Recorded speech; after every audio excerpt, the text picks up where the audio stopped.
All right, good evening, everyone, and welcome to Recreating Willingboro IV, the future of school and education.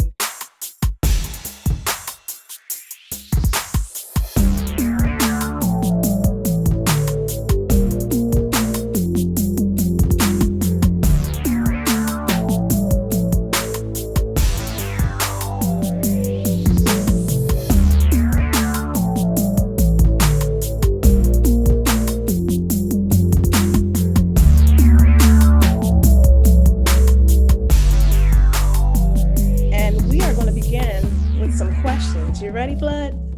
Yes. All right. You want to kick off the first question? Sure. This is open to all of our panelists, but I'd like to begin with the superintendent.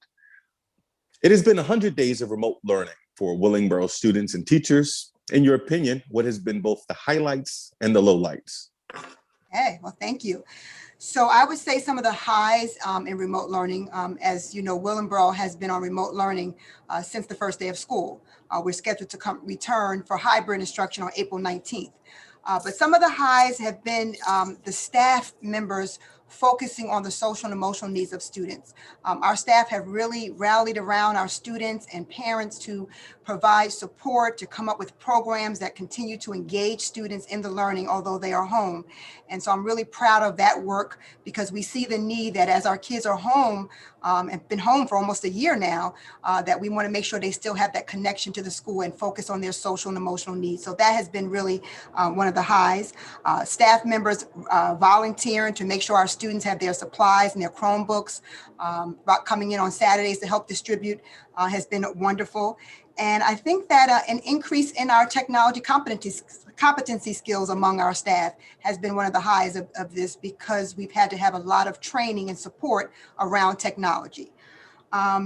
And I would say one of the lows would be just missing our children and missing that interaction, that one-to-one, that face-to-face.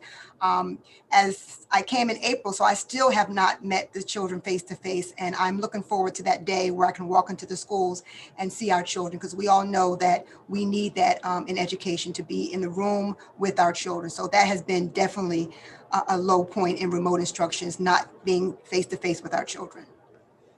Dr. Williams, same question. What's been the highlights and the lowlights for you over this last 100 days? Well, it's really interesting. Dr. Hackett and I have a lot of the same things on our list. Of course, some of the highs have been for me, the evolution of the teachers being able to do more, because in the spring, when we first went, it was an emergency situation and we were really just posting work, but being able to come back and actually have live classes, it's a lot better because the students can ask a question. They can interact with the teacher, even though it's online. I think it took some of the burden off the parents to be the teacher, because if you just post work, then the child is saying, Mom, what do I do with this? Now they're actually in a classroom. So it's a little bit closer to a home school type setting. Some of the other highs were, of course, again, learning a lot of new technology. And also, it's just really become a community of support where everybody's had to pitch in, because it's sort of like the overarching theme is, hey, we're all in this together. Some of the lows, of course, very similar to Dr. Hackett's, are that we just can't see our students in person. We're just missing that face-to-face conversation. I know for me, being in the classroom, it's frustrating because when I see a student doesn't get it or they're struggling, my inclination is I just want to reach through the computer like, oh, let me just show you. But we don't have that personal, physical interaction. It's just very frustrating. And it's very difficult to see, some of the students struggling for a variety of reasons. Sometimes they're just shy and they don't want to speak up online. So, the lows are, there's a variety of reasons why some of the things that are happening, but just missing the students, just missing, the students are missing the social interaction. Mr. Tra'Mane, are you missing the social interaction? What has this been like for you? What would you say are the highlights and lowlights? I think it's been pretty good, but I do miss interacting with my friends in the hallway and like talking to them and stuff. But then, and I also miss like talking to my teachers. Then again, it's also good because like it's less distractions for me to worry about. Bella, do you feel the same way? Is it less distractions for you, or do you miss being in the classroom? What I do is like I miss my teachers like in front and like they like interacting with me, asking me questions and like doing stuff. Mm-hmm. And I also miss interacting with my friends on virtual. I really want to know like when we're going back to school to where I can like chat with them and like, play games. Well, we know that locally and nationally, there has been talk about the internet. And obviously, we couldn't do schooling without the internet during these times. Do you think that internet should be free for families? Master Sergeant Bulluck, what do you think? Yes, I believe the internet should be free. We have different neighborhoods, different household incomes, and adding that expense on some homes would be a burden, especially when you have 3 or 4, 5 kids in school trying to learn on say 4 or 5 different computers. I think it should be free so it can be accessed for the children. Okay. And Dr. Hackett, how about you? Do you think that internet should be free to the families of school-age children? So what I think is happening now across the state, probably the country, there's a lot of conversations about that very question on access to the internet and how we should make sure our parents have access. I can say for the Willingboro Public Schools, we have made sure that if our parents do not have the internet, that we have hotspots available for them. And I think it's up to school districts to make sure that parents have access. If we have to learn from home, we have to make sure that they have all the materials needed. And internet is now considered a material. And so in our school district, we put a survey out, and anybody who did not have access, we ordered hotspots and made sure that our parents had access to that. So, but I know this question is a very good one, and it's a conversation across the country right now. Yes, I am in agreement that however it is provided, it does need to be provided. I have the same viewpoint as Dr. Hackett. Internet is now a resource like a book. So if students were coming to school, we would give them their textbook, their history book, their math book. Because of the pandemic, because we're in an emergency situation, internet is now necessary. So yes, it definitely needs to be provided as a resource because the students are requiring it. It's not an option. And what would be some of the other ways that you'd like to see the local township and even the federal government aid families in this moment, particularly when it comes to remote learning? If it comes to a money amount, I would say grants. The federal, like they do for colleges, have grants accessible, scholarships accessible for everyone, not just for certain schools, but for every school, for every student. They can also use the merit system on,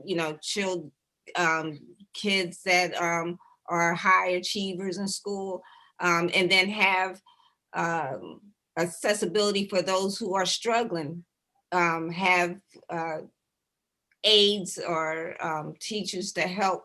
So that's why I say having affordable or having access for all students, it shouldn't cost anything, because even the child that's, I have a deaf child, so having things accessible, so access accessible so that child can learn and go into the different areas where he needs to go to learn sign language or learn new tools. It should be available for any kid on any, I guess what you call mental ability on learning.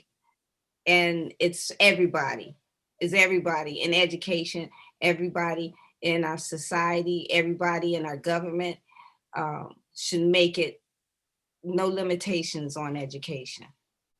Dr. Dean, before I turn it back to you, just a quick follow-up for Dr. Williams and Madam Superintendent. You know, just this week, I had a panel discussion with a community curator for Philadelphia, and we had a panel with 3 distinct communities. One of them was the deaf and hard of hearing community, and it was illuminating to hear so many ways in which that community is challenged, and so many ways in which local agencies or governments are failing to meet that challenge. When you hear and think about distance learning and remote learning, and particularly that this might be extended, what are some of the ways in which students of special needs can be better accommodated that we haven't quite figured out yet? Superintendent, you first, and then Dr. Williams. So of course, you know, we always are focusing on all of our students, but our special needs population, we always want to give additional thought to about meeting their needs. And I will tell you, it is a challenge. I have to be very honest. It's a challenge in a remote setting. It's a challenge when we're in school to make sure, because it's vital that we meet all aspects of the IEP. So in the remote world, it just makes it so much more challenging. So we have a new director here, and also a supervisor, new position that we appointed, and they're charged to reach out to our families through the child study team to make sure that our students have what they need. But we know that in general education, students learn better in school. So we know that's the same for our special education students. So it has been a challenge, and it's a challenge that we have not still overcome yet. We are still working daily to make sure that we provide our students with their services remotely, with testing, where they have to actually come into the building for their testing. So it's a daily work in progress, but it is at the top of our priority to make sure that we're giving these students everything that they need to be successful. Thank you. And Dr. Williams, what do you think as we think about the future of education and the fact that remote learning in some way or another may stay around for a while, right? What types of focuses and investments do we need to be making as a society to best serve special needs children, particularly those who are deaf and hard of hearing? We may need to reach out. There may be, maybe when people are safe, opportunity to have a little bit more one-on-one. Because, you know, there was a student I had that I literally was willing to drive to their house, and I'm like, hey, listen, we can do this in the backyard at a picnic table. You sit at one end, I sit at one end, because that's how desperate I felt that the child wasn't coming. And I'm like, I can't, you know, you don't want to leave students behind. Every single student is so important, and we have to do whatever it takes. So we just have to look into different technologies, different types of, you know, again, one-to-one learning as people get vaccinated and we're a little bit safer. I know one of the things that our district has done is we offered office hours. So let's say a student was in class, but they needed more time and they needed more assistance.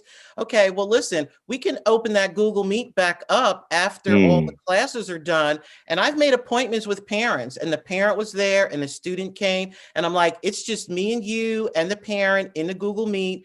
And we're going to hash this out. We're going to figure this out. I'm going to share my screen. You're going to share your screen. And work got done. The student felt better. The parent felt better. So we just have to be innovative and creative. Bella and Tra'Mane, since you've been in school, remote learning for over 100 days right now, right?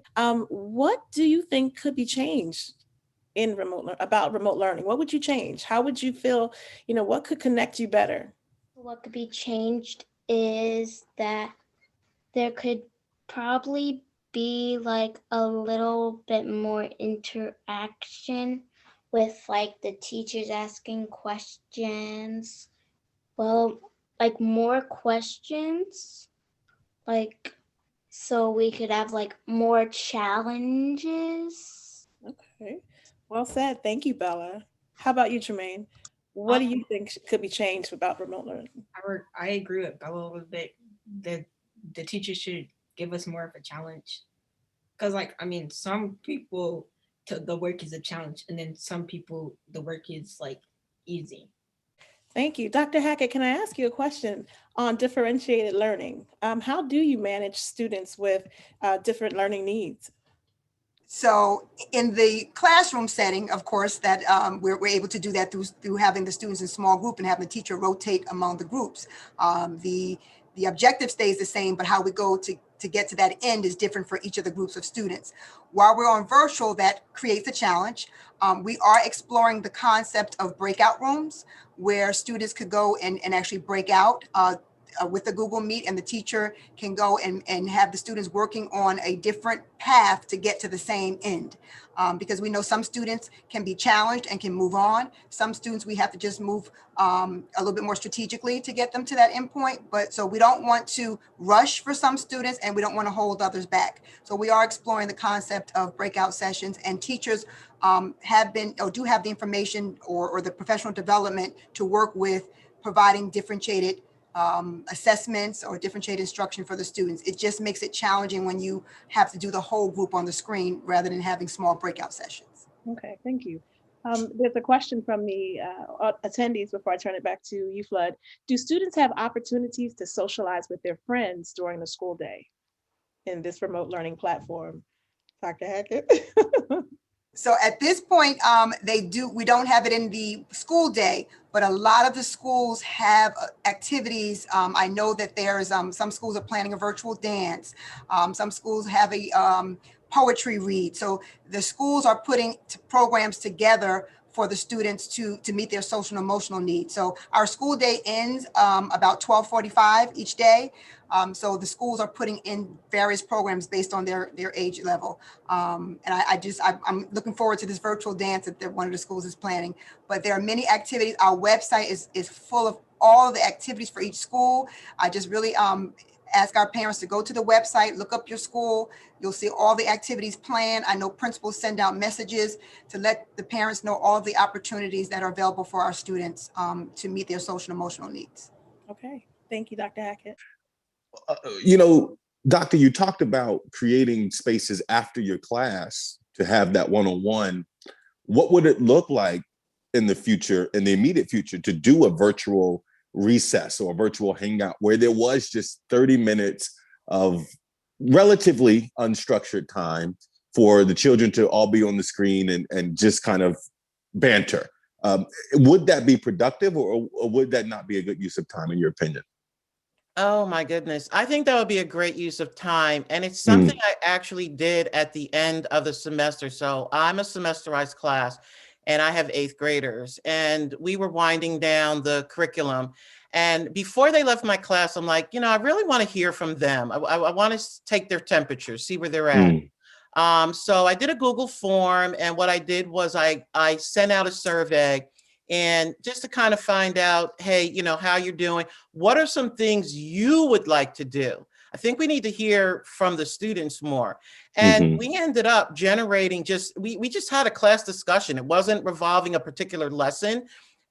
Because the 8th graders have an end year events, they have a stepping up ceremony, and they used to have a dance, and they would have different things before we would send them off to high school. Now we're looking to, what can we do for them virtually? So my principal and I and the students, I'm like, let's get some student feedback. They came up with, hey, let's have a virtual talent show. And so we use a technology called Flipgrid, where you can video yourself. It's sort of like a safe version of TikTok. And you could video yourself singing, dancing, playing the guitar, and they could send those videos in to us as teachers. We could screen them, and we could literally put together a virtual talent show. And this came from the students. So I think we do need to build in a little time. I try to do it again, like when we're in a wind down type time of the year where the students have done most of their work, and we're getting ready to, we're finished benchmark testing and things. But I think we need a little bit more conversation and socialization time, in our meets. Dr. Hackett, what do you think? I mean, would this be a worthwhile venture to pursue or pilot in some cases? Do you think this would be a good use of time? Absolutely. I'm actually taking a lot of notes here. I see you. Because we're always trying to make things better. That's our goal. Remote learning, no one went to school for this. No, there was no handbook. We made it happen as it went along, and we saw problems, and we resolved them. We have a great staff. They work really hard, and we want to make this opportunity the best for our students. So this is a great idea. And I said earlier that we do have these times, but it's at the end of the day. And so maybe a lot of kids can't participate. So I think bringing it as part of the day would be more helpful and make sure that all of our students get the opportunity to participate rather than waiting till 6 or 7 o'clock when we have an activity. So I think that we could have this kind of time just to wind down. And as Dr. Williams said, within our classrooms, of course, there are activities and the teachers are doing great things, but just this time where we can just be students and just like we were in the cafeteria, the recess room. I think that something like that would be beneficial as long as it's structured and given a specific time limit. I think that would be beneficial for our students because we want them to continue to connect to us. And hopefully in 6 weeks, we'll be able to see their beautiful faces. I hope so. Sergeant and Tra'Mane, what do you think about the idea of virtual recess and just, 30 minutes, 40 minutes of time to just hang out online with your friends and just talk? Would that be helpful to you and your friends, you think? Yes, because, kids my age, we have a lot of problems because we're getting older. So we're getting to the point where we're about to go to high school, and that's a lot of problems itself because depending what high school people are trying to go to, they have to do a test to get accepted. And also to lay off the pressure of classes, certain work that we're doing, it's good that we get a time to interact with each other and tell each other how we're doing. I appreciate that. Sergeant, what do you think? Yes, I've noticed as I watch over their shoulders while they're doing their classes on a computer, I liked how some of their teachers they have the forum in which they can see all the students and students can see each other. And they do have a little breathe time in between their lesson plan in which they have the students can interact with each other and conversate. So I think it takes some of the edge off of the education part. And last but not least, Bella, I know you want more challenges in work, but I have to imagine you also would appreciate a little playtime in the middle of the day. Well, actually, I do, and I was thinking that maybe there could be a recess, and you could be on a meet for a lunch, or you could chat with your friends like you do in the lunchroom or the classroom. Dr. Dean, back to you. It looks like Willingboro could be one of the first townships, if not the first in the nation, to pull this off. I'm going to be watching closely and I'm going to be trying to get that Zoom invite to some recesses. I could use a break too. That's a lot of pressure. Thank you. No pressure at all. You got it, Dr. Hackett. You got it. Dr. Dean, back to you. Bella offered answers to my next question, which was what classes or subjects would you like to see offered if we were to continue with remote learning? So I'll give that to Tra'Mane. Well, one of them I definitely think we should have more music and computer classes because some of the kids aren't really used to being on their computers a lot. So if we have computer classes, they could get used to being on their computers and handling the computers well. And then again, also people who know how to work computers but don't know how to work it that much can learn more about computers. If remote learning becomes the standard in America, what's the best way to repurpose school buildings in the interim? Dr. Williams, I have that for you, and then Madam Superintendent, if you feel comfortable, answer that as well. I can see them being a teacher-student resource center initially because we have things that you have to give out. It could be a tutoring center. It can be a sports center. We have intramural sports. It can be a type of community center because they're located where, again, parents and students can get to them. It could be used as because there's multiple rooms. It could be, where you hold your club meeting. So you could have all your clubs meet there after school. You could have arts and craft or chess club, and they could just meet simultaneously at a particular time frame. If you have too many schools, maybe the township can make a distribution or warehouse. I know in Willingboro, JFK used to be a high school. Mhm, Now it's mhm. a community center. There's a senior citizen section at the back. So I think Willingboro has already gone through a little bit of that. Even in Burlington Township, Springside School has become senior citizen housing. They've actually, reconfigured it and made it into housing units for senior citizens. I think they've also done that in Florence. Madam Superintendent, what do you think? What would be the best way to repurpose some of these school buildings if this remote learning becomes a long-term standard? So I'm going to be honest and say this is a tough question for me to answer because I hope that never becomes a reality. Ditto. We need these students in the building so we can have this social and this interaction. But if we went that way, we'd definitely have to continue to upgrade the technology in the buildings. We'd have to make sure that we have programs and activities as many of those activities that Dr. Williams stated, ways for kids to come in and have clubs and activities. We'd have to have them come in small groups, of course, but they need that interaction, and the schools would actually become that type of haven for the social and emotional, galvanize the community. Our motto this year is community education, quality education is a community commitment. So we'd really have to get the community involved in helping us, because there would be grave concerns with social emotional needs if we had to continue with remote instruction. So how can the community help us rebrand our schools so that we can provide those students with those supports and our opportunities to interact? In this technologically driven world that we're living in, what new perspectives and content do you feel have or will naturally emerge? As we continue, just the technology, the use of technology to drive many things that we do. Right now, we're offering our students telehealth. We'll be doing it through a telehealth program. We were able to use our CARES grant money to secure 2 counselors. And so they'll be working with our students who are struggling during this time and providing that support. So I think any ways to make connections to our students through technology will continue to grow as we remain in remote instruction. Thank you. Dr. Williams. Yeah, we have to rethink things if this were to continue or to happen again, but we are revising even our technology curriculum. We are offering web design, app creation.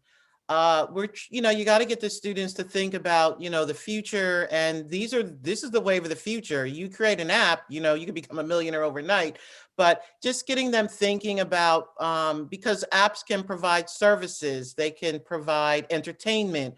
So app creation is something we're looking at. We're doing coding, drones. Drones are used to deliver products. We may have to deliver textbooks and things with drones. So you really have to start thinking outside of the box moving forward with, again, not knowing what's going to happen in the future. You're going to be really flexible. Master Sergeant, what do you say? This pandemic, in a way, I believe is a blessing because it did open up that door for technology to students that were in lower income schools or in lower income areas. So it opened up and it let them broaden their horizons and seeing what can they do, how they can do it, giving students a voice, just like those shy students that, that couldn't or wasn't able to speak up in class because there was somebody that always outshined them, being able to talk to their instructors, because the other ones are mute. That individual had the opportunity to talk, to share their ideas, to build their confidence. And then one thing that I think that with these school buildings, if this ever happens again, or if this is extended, is make us social bubbles, like we have at Faith in Action and ATAP, in which students that are in after school programs, that they can have these in the schools. So students that are in a particular grade or area, that they will just meet those days in those classes and their courses, so they can get that experience, social experience with other students and with the teacher, but still be in a safe environment. Flood, we have a couple from the audience here. Glenda Smiley says, technology has definitely emerged. Teachers and students are now becoming more innovative with the use of technology with teaching and learning. Teachers who have taught for many years the old-fashioned way are now more comfortable with the use of technology in 21st century learning standards. And then Vanessa Wilson says, what are ways that the community can engage with the school system? And I think that's a great question. What are ways that the community can engage with the school system? Because it is a team effort. Who are we putting that with? Dr. Hackett, what are some ways that you feel a community can engage? Sure. When we return, I have a whole list I can run down. They can, they can come and volunteer in our the libraries for our younger students. They can come and read to students. Students need to know that this is a community effort to provide them with a quality education. In the remote setting, we have these activities and we can get the parents involved, and the community can reach out to me, and we can see maybe some of their strengths they can share with our students. Our students love to hear from people who have careers that they're aspiring to have. So we can have the community come in and speak to our students during social studies class and give them the history of Willingboro or talk about their career. So there's definitely ways that we can involve our community in the remote setting, but when we return to in-person, we can definitely involve our community in all aspects of the operation of the school system. We have a question, Doc, which I think is a really good question from Teresa Cannon. And this looks like it may be best answered by Madam Superintendent. Some workplaces go remote when it's inclement weather or days before long weekends. What is the possibility that Willingboro schools can have a similar remote experience for half days in inclement weather? That is an excellent question. We've actually had 2 days.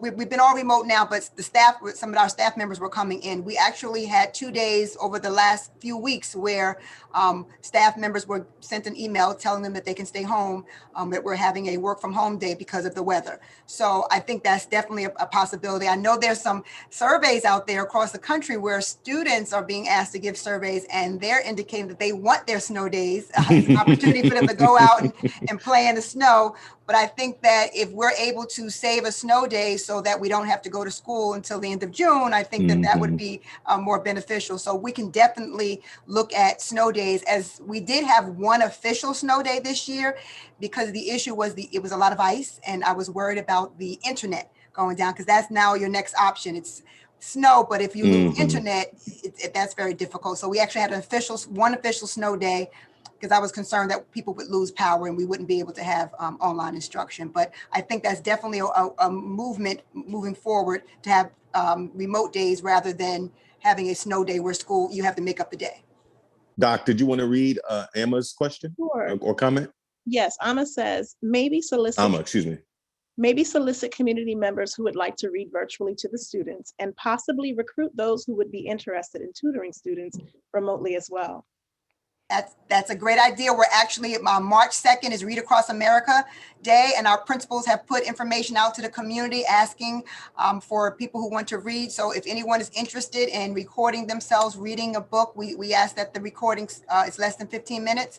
Please let me know. I actually had some fun this weekend recording myself reading a book, and our students are going to be able to hear from their community or their parents, district staff reading to them for March 2nd. So if anyone's interested, even if it's beyond March 2nd, let me know. I'm quite sure that it will still be beneficial for our students to hear great reading even after March 2nd.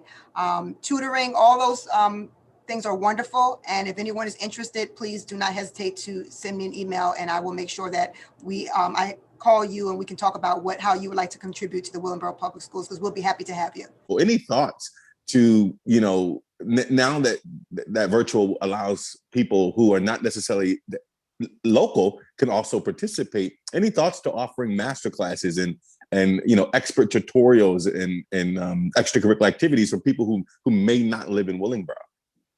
I believe that's happening. I know that's happening already. We have the high school will have a folklore program where they'll there'll be people coming in to talk about African dance, and they're not in the area, and the students get to watch them. So I know a lot of the principals are moving towards having speakers who are not necessarily in the area, or to teach the students skills from experts. So I think that's wonderful. And I know that we are moving towards that. I'm quite sure we will continue to do so, because the virtual world has opened up opportunities to connect even outside of Willingboro.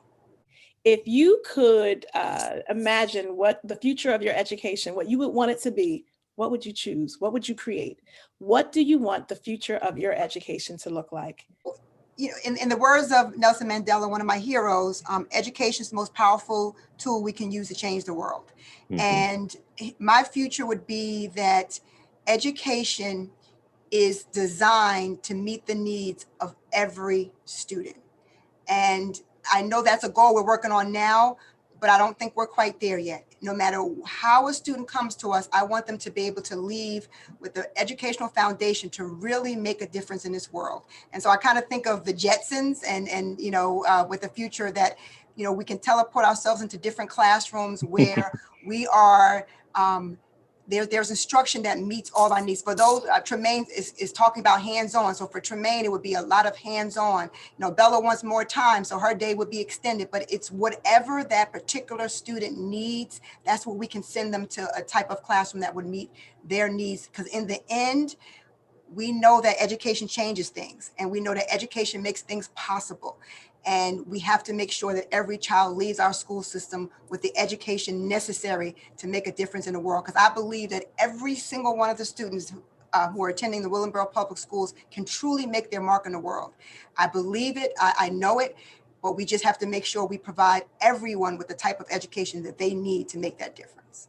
You know, one of the things that I'd like, when I think about the future of education, I'd really want it to be, as Tra'Mane said, project-based learning. You know, I think children should be not working towards a test, but working towards outcomes and tangible projects that they can participate in.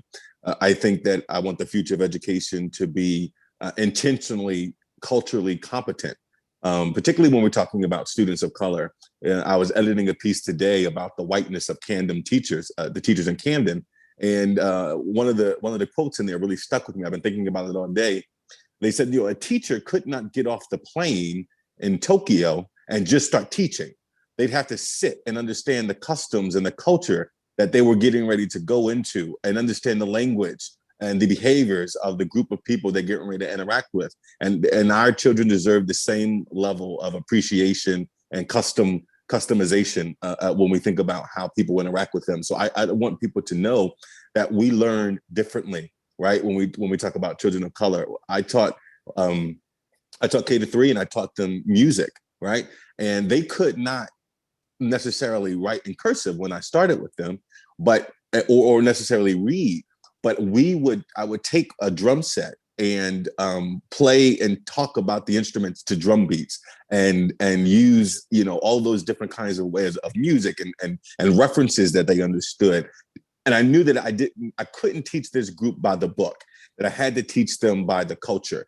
And I think that that's okay. And we have to be unapologetic and sometimes teaching to the culture. I agree with everybody about like the way schooling is supposed to be. And I hope that the panelists were taking notes like this so that they can apply it to the schooling that we do going forward to the end of the year and before the end of the year, so schooling can be better for the children that need it the most. I believe this school year has been a foundation for the future. It's a strong foundation, and I just I keep in prayer that our students will grasp on to the access that they have to that may have been hindered before, but in technology and seeing the world more on how other people are learning, and use that and feed that and to hunger for more knowledge. I know this is a hard time doing this in this pandemic, but I know we will get through this together. Just believe, and we will all be safe once this pandemic is over, and that we could do it. Just remember the safety rules. Wear a mask wherever you go. Always wash your hands daily, even if you come out of a store. Don't forget to always clean your mask daily after you're done with it. And also, try to stay 6 feet apart from people that don't live with us. From the mouths of babes. Thank you, Absolutely. Bella. It's so impressive. Dr. Williams, your final remarks. My final remarks. I just want to make a quick note. I totally agree with what you said, Mr. Norris, in terms of education needs to be culturally relevant. Just very quickly, I used to do test prep. And one of the things I had to do was break the question down, because we don't speak the way the test questions are necessarily worded. They're not worded for our culture. So I was teaching children how to read the question, break it down so they could actually get an answer. They knew the answer, but it was understanding what was actually being asked. And so my final words are that, education needs to be relevant, it needs to be useful, because to me, my goal as an educator is that we are to be making productive citizens. They need to be able to go out into the world and function and achieve and be their best person. So thank you for this forum.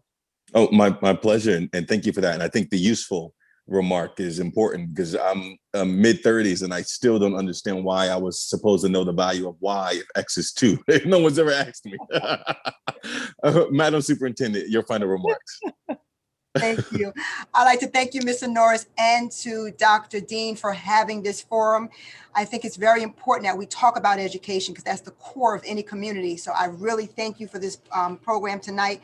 I love being the superintendent of the Willingboro Public Schools, and I am excited about the endless possibilities that await our students. I truly believe that with a dedicated staff, the partnership of parents, and the collaboration of our community and our community leaders, that we can provide our students with an education where they will be the change agents of their communities. And I'm committed to that, and we have a staff who's committed to that, and we were going to continue to work every single day, working very, very hard for our parents who entrust us with their most precious asset, and for the most important people, our students.